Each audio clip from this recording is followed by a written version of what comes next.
സംസ്ഥാനത്ത് സൈബർ കുറ്റകൃത്യങ്ങളുടെ എണ്ണം വർദ്ധിക്കുകയാണ്. 2022 അപേക്ഷിച്ച് 4 മടങ്ങ് കേസുകളാണ് 2023 രജിസ്റ്റർ ചെയ്തത്. ഓൺലൈൻ വഴിയുള്ള കബളിപ്പിക്കൽ കേസുകളാണ് കൂടുതലും. സംസ്ഥാന സർക്കാരിൻ്റെ സാമ്പത്തിക അവലോകന റിപ്പോർട്ടിലാണ് ഈ കണക്കുള്ളത്. 24 പ്രൈം ടൈം ബ്രേക്കിംഗ്. ഏറ്റവും പ്രധാനപ്പെട്ട കാര്യം, കോടതിയും പോലീസും നിയമ സംവിധാനങ്ങളും ഒന്നും കാര്യമായി പ്രവർത്തിക്കാതിരുന്നാൽ ഇനിയും ഈ നമ്പർ കൂടും എന്നുള്ളതാണ് ഏറ്റവും പ്രധാനപ്പെട്ട കാര്യം.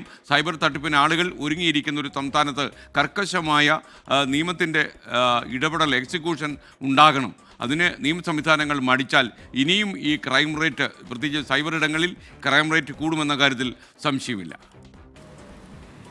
ഡിജിറ്റൽ അറസ്റ്റും ഓൺലൈൻ ലോട്ടറി തട്ടിപ്പും ലോൺ തട്ടിപ്പും ഓഹരി വിപണി തട്ടിപ്പുമെല്ലാം അരങ്ങുവാഴുന്ന ഈ കാലഘട്ടത്തിൽ സൈബർ കുറ്റകൃത്യങ്ങളുടെ എണ്ണം ഉയരുന്നതിൽ ഒരു അസ്വാഭാവികത തോന്നില്ല. എന്നാൽ കണക്കുകൾ ഞെട്ടിക്കുന്നതാണ്. 2022-23 കാലഘട്ടത്തിൽ ആകെ സൈബർ കേസുകൾ 840 ഇതിൽ തന്നെ ഓൺലൈൻ ചതി കേസുകൾ 320, ഗൗരവ സ്വഭാവമുള്ള സോഷ്യൽ മീഡിയ ദുരുപയോഗം 145, ബാങ്ക് അക്കൗണ്ട് ഇമെയിൽ ഹാക്കിംഗ് 3 കേസുകളുമായിരുന്നു റിപ്പോർട്ട് ചെയ്തത്. എന്നാൽ 2023-24 കാലഘട്ടത്തിൽ കേസുകളുടെ എണ്ണം 3382 ഉയർന്നു.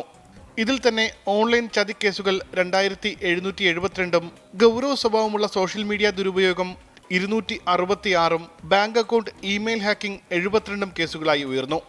2024 ഏപ്രിൽ 1 മുതൽ സെപ്റ്റംബർ 31 വരെയുള്ള കേസുകളാണ് സാമ്പത്തിക അവലോകന റിപ്പോർട്ടിൽ ഉൾപ്പെടുത്തിയിട്ടുള്ളത്. ഈ 4 മാസത്തെ കണക്കിൽ തന്നെ സൈബർ കുറ്റകൃത്യങ്ങളിൽ വൻ വർധനയുണ്ട്.